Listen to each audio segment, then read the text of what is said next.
धर्मवीर ज्वल ज्वलन तेजस राजा संभाजी.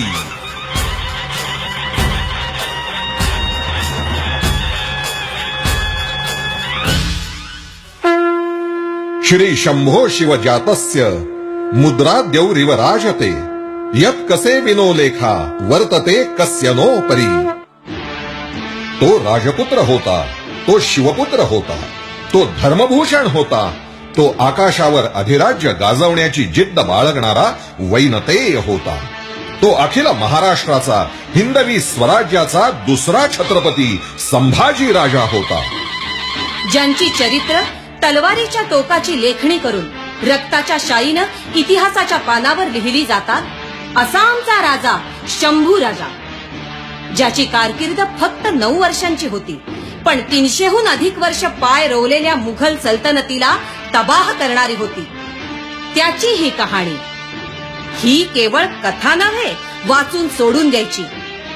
ही गाथा आहे रक्तात भिनवायची.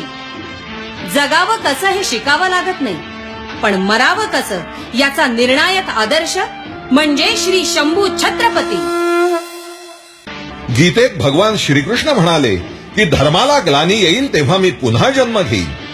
पण संभाजी राजांनी तर आपल्या मृत्यूनं धर्माला आलेली ग्लानी घालवली आणि समर्थांच्या संकल्पनेतला शिवरायांच्या आचरणातल्या महाराष्ट्र धर्माला कायमचं उत्थापन दिलं. हिंदू शक्ती संभूत दीप्तितम तेजा हे आपल्या पित्याचं ब्रीद शंभू राजांनी समर्थपणे पुढे चालवलं. कारण शिवरायांचा हा छावा हिंदू नरसिंह होता, स्वयंप्रज्ञ तारा होता. काळाच्या ओघात क्रूर कर्मा औरंगजेबाला इतिहास विसरेल, पण धर्मवीर संभाजी हे नाव काळाच्या ध्वजावर अखंडपणे फडकत राहील. धन्य ते शिवराय आणि धन्य शंभूराजे. धर्मवीर ज्वल ज्वलन तेजस राजा संभाजी.